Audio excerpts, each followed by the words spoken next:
Pengertian sumber daya alam, sesuatu ada di sekitar alam lingkungan hidup kita yang dimanfaatkan untuk berbagai kepentingan dan kebutuhan hidup manusia agar dapat hidup lebih sejahtera.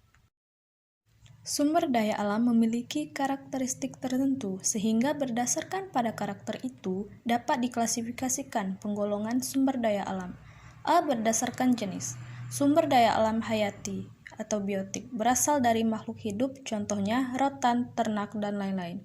Sumber daya alam abiotik berasal dari benda tak hidup, contohnya bahan tambang, air, dan lain-lain. B. Berdasarkan sifat pembaharuan. Sumber daya alam yang dapat diperbaharui, misalnya tumbuh-tumbuhan, hewan, hasil hutan. Sumber daya alam yang tidak dapat diperbaharui, misalnya minyak bumi, batu bara, timah, gas alam. Sumber daya alam yang tidak terbatas jumlahnya, misalnya sinar matahari, udara. C. Berdasarkan penggunaannya. Sumber daya alam penghasil bahan baku. Sumber daya alam nilai guna lebih tinggi. Contohnya hasil hutan, hasil tambang, dan lain-lain. Sumber daya alam penghasil energi. Sumber daya alam energi, contohnya ombak, panas bumi, arus air sungai. Pengelolaan sumber daya alam. Konsep atau prinsip pengelolaan sumber daya alam hayati atau keanekaragaman hayati diawali dengan pemahaman terhadap unsur atau elemen dan keterkaitan nilai keberadaan unsur-unsur sumber daya tersebut. Dalam dokumen Convention on Biological Diversity tahun 1992, unsur atau elemen keanekaragaman hayati yaitu ada 1 ekosistem, 2 spesies, dan 3 genetik. Prinsip pembangunan berkelanjutan. Pemanfaatan sumber daya alam. Output 1. Kelestarian fungsi lahan. 2. Peningkatan nilai dukung ekosistem. 3. Pemanfaatan berkelanjutan. Outcome pembangunan berkelanjutan atau peningkatan kesejahteraan masyarakat dan kelestarian tata nilai kelangsungan kehidupan. Pengelolaan lahan. Prinsip pengelolaan lahan. 1. Pengendalian kerusakan lahan. Green issue. 1. Konservasi sumber daya alam atau keanekaragaman hayati, air, energi, dan sumber daya alam lainnya. 2. Kesesuaian peruntukan pemanfaatan atau fungsi lahan, tata ruang atau tata guna lahan. 3. Pengembangan nilai dukung ekosistem, peningkatan produktivitas lahan atau kawasan atau nilai tambah bentuk dan pola pemanfaatan berkelanjutan. 2. Pengendalian pencemaran lahan atau pengelolaan limbah atau sampah, brown issue. 1. Minimalisasi limbah atau sampah, teknologi bersih atau hemat bahan baku atau energi, dan 3R. 2. Pengolahan limbah atau sampah, kompos, biogas, insenerator, landfill, dan lain-lain. Konservasi pengelolaan sumber daya alam tak terbarukan untuk menjamin pemanfaatannya secara bijaksana, dan sumber daya alam yang terbarukan untuk menjamin kesinambungan ketersediaannya dengan tetap memelihara dan meningkatkan kualitas serta keanekaragamannya. Dalam Undang-Undang Nomor 32 Tahun 2009 tentang Pelestarian dan Pengelolaan Lahan, hal tersebut meliputi upaya pengelolaan sumber daya alam yang menjamin ketersediaannya. Yang pertama, perlindungan kelestarian kelangsungan kehidupan, berlangsungnya proses-proses ekologis dan kelestarian sistem penyangga kehidupan.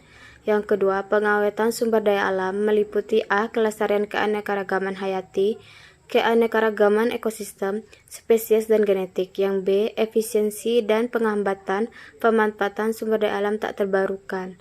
C. Kelestarian tata nilai kondisi bentang alam penopang keberhasilan pemanfaatan sumber daya alam secara berkelanjutan. Kelerengan atau kelandaian lahan, ketinggian lahan dari permukaan air laut, sistem hidrogen atau tata air, jenis tanah, kesuburan, dan lain-lain. Terakhir, pemanfaatan sumber daya alam secara lestari. Kelestarian penopang keberhasilan pemanfaatan berkelanjutan. Tujuan pengelolaan keanekaragaman hayati atau KEHATI. Yang pertama, konservasi yang menjamin kelestarian kekayaan keanekaragaman jenis makhluk hidup dan nilai tatanan kelangsungan keanekaragaman kehidupan. Yang kedua, pemanfaatan sumber keanekaragaman hayati dan atau penyediaan kecukupan kebutuhan bahan hayati secara berkelanjutan atau sustainable use. Yang ketiga, terwujudnya akses pembagian keuntungan yang adil atas pemanfaatan sumber daya genetik atau benefit sharing. Arah kebijakan konservasi kehati. Yang pertama, meningkatkan kepedulian upaya pelestarian kehati atau sosialisasi atau pencerahan. Yang kedua, memperlambat, mengurangi, atau menghentikan laju kerusakan atau degradasi dan kepunahan kehati diiringi upaya rehabilitasi serta implementasi prinsip pemanfaatan berkelanjutan. Yang ketiga, meningkatkan keberdayaan peranata kelembagaan kebijakan dan penegakan hukum. Yang keempat, mengembangkan pemanfaatan berkelanjutan iptek dan melestarikan kearifan lokal. Yang kelima, implementasi of 3 goals of the Conservation of Biological Diversity atau Conservation, Sustainable Use, dan Benefit Sharing. Indonesia has ratified CBD in 1994, nomor 5 1994. Yang keenam, Implementation of Indonesia Biodiversity Strategy and Action Plans atau IBSAP 2003-2020. 7. Mewujudkan keadilan, keseimbangan peran atau kepentingan dan memperkecil potensi konflik. Arah kebijakan konservasi kehati. Yang pertama, meningkatkan kepedulian upaya pelestarian kehati atau sosialisasi atau pencerahan. Yang kedua, memperlambat, mengurangi, atau menghentikan laju kerusakan atau degradasi dan kepunahan kehati diiringi upaya rehabilitasi serta implementasi prinsip pemanfaatan berkelanjutan. Yang ketiga, meningkatkan keberdayaan peranata kelembagaan kebijakan dan penegakan hukum. Yang keempat, mengembangkan pemanfaatan berkelanjutan iptek dan melestarikan kearifan lokal. Yang kelima, implementasi of 3 goals of the Conservation of Biological Diversity atau Conservation, Sustainable Use, dan Benefit Sharing.